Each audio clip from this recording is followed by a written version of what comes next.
Hey guys, this is Jen from Head to Toe, and today I wanted to share with you my bridal makeup tutorial. I'm extra excited because this is actually really similar to the makeup I did for my own wedding. First of all, it's important that it's very photogenic, so it looks good in film and photography, and also so that it's pretty waterproof in case you have any stray tears that may occur during your wedding. I know I shed a few happy tears at mine too. So I hope you guys enjoy watching, and if you'd like to see this look, then stay tuned. So for the base makeup, I'm going to start off with a foundation primer. This is the Hourglass Veil Mineral Primer, and it's my current favorite primer. It has SPF 15, which I usually recommend no SPF for bridal makeup. However, this doesn't seem to have really bad flashback in my experience. And then I used Makeup Forever HD foundation to cover the rest of my face. I recommend these two as my favorites for wedding makeup because they're both very photogenic. They don't have any SPF and won't have flashback and just look really nice and natural in photos. So if you have normal to dry skin, I recommend the Makeup Forever HD foundation, and if you have oilier skin, this one's my favorite. It's the Matte Velvet Plus foundation. If you want to see how I put on foundation, then I'll leave an annotation right here and you can go over and click that video. To cover up any spots or imperfections, I used Makeup Forever Full Cover Concealer, and I also covered my under eye circles with the Tarte Maracuja Creaseless Concealer. And then to set all of the base makeup on my face, I used Tarte Smooth Operator Powder. Next, I'm taking Too Faced Shadow Insurance, and I'm applying this eyeshadow primer all over my eyelids. This will help the makeup to last all day, which is really important for when you're getting married. To create a base for the eyeshadow, I'm going to take this pencil eyeliner and create a half moon shape on my eyelid. Before this eyeliner completely dries out, I'm going to blend out the edges just a little bit.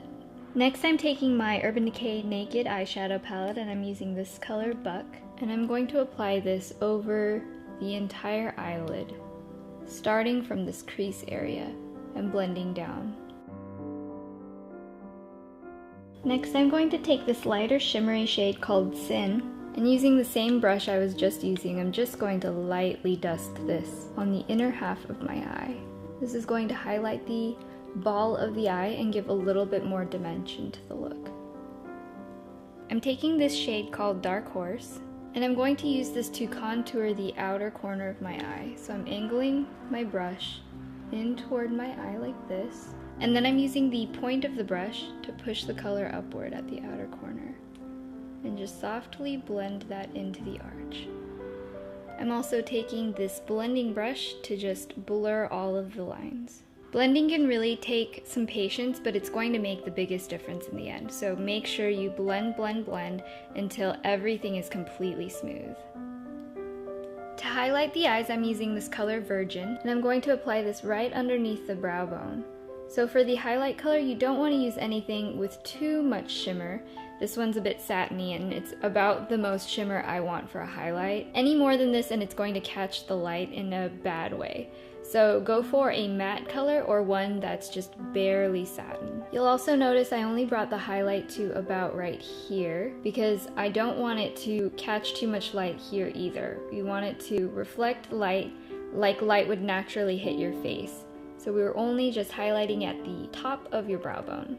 I'm also taking the tip of the brush and I'm going to bring just a little bit of that color into the inner corners of the eye. Next, I'm applying a gel eyeliner. This is the Wet n Wild gel liner. One tip to keep in mind is that if you have monolids or small hooded eyelids, you can use a thicker line of eyeliner, and if you have a larger crease or a higher crease, use a thinner line to look more natural. And then I'm also making it so that the outer half of the wing is a little bit thicker and it should taper as it goes toward the middle. To add a bit of brightness to my eyes, I'm taking this nude pencil and I'm applying it to my waterline. I'm using the Rimmel Scandalized pencil in nude. This is going to counteract some of the redness in your eyes and make your eyes look larger and more awake. Now for the lower lash line, I'm taking some of the gel eyeliner from before. I'm going to start on the outer corner of my lower lash line, and I'm going to work this into the lower lash line until about the midway point right here. It should start off thicker and again gradually get thinner as you go in. Bring the eyeliner up to meet the top wing of the top lash line. Even if your eyelid droops down a little bit, you can still fake it by bringing the line up, so that's creating the illusion of a more lifted eye. Now I'm taking a smaller, dense eyeshadow brush and I'm taking Dark Horse again, and I'm just going to pat this over the eyeliner. That'll help it to last a lot longer and smoke out the edges so it looks more natural. Next I'm going to apply my Maybelline Cat Eyes Waterproof Mascara. It's really, really important to use a waterproof mascara in case you get any tears during the ceremony. I also recommend buying a brand new tube of mascara for your wedding just because you don't want any clumps and you want it to look as nice as possible. When applying mascara to your lower lashes, it helps to press downward on them for just a couple seconds. That'll work to help curl your lashes and make your eyes look bigger. Next I'm going to fill in my brows, so I'm just brushing out the hairs first in the right direction. Then I'm going to take my pencil and just fill in exactly in the shape that I want it to be. I want to create a small arch here and just make little strokes in the direction that your hair is growing. Next I'm going to apply these Winx No. 7 crisscross lashes. To finish off the false lashes, I'm going to take a pen type eyeliner and I'm going to go back in and fill in any gaps that were left by the lash glue to really seamlessly blend in the lashes with your own lash line. For blush, I'm going to apply this plummy shade from Tarte called Blushing Bride. I thought it was appropriate for the tutorial. Since it's so pigmented, I'm going to use a skunk brush. These kinds of brushes don't hold quite as much pigment, so it'll go on a lot more naturally and evenly. Starting at the back of your cheeks where your ears are, I'm just going to place this downward and blend forward. Just tapping this into my skin.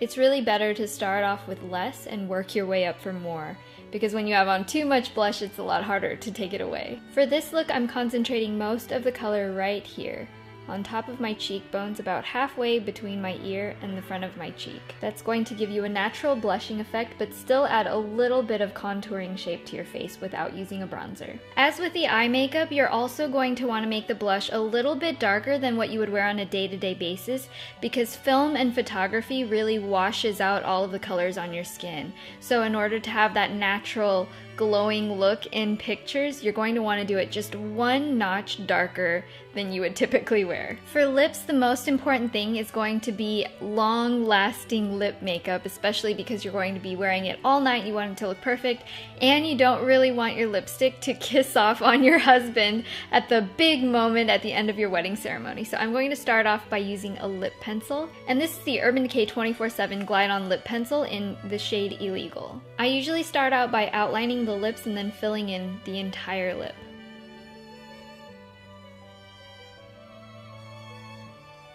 Next, you can take whatever lipstick you want. I promise you can do a bright red lip, you can do a natural lip color, it can be a moisturizing color, it can be a more pigmented color, but we are going to make this last all day. The way we're going to do that is to take your lipstick. I'm using my Maybelline Color Whisper lipstick in Rose of Attraction, and I'm just going to apply this like I normally would. Then I'm going to take ordinary toilet paper and I'm going to just blot my lips. And that's once. Then we're going to apply the lipstick again. That's number 2. Apply the lipstick one more time. Now we're going to take our last piece of toilet paper, and I'm actually going to pull it apart. So we just want one ply. So I'm going to actually place this over my lips and then powder on top of it.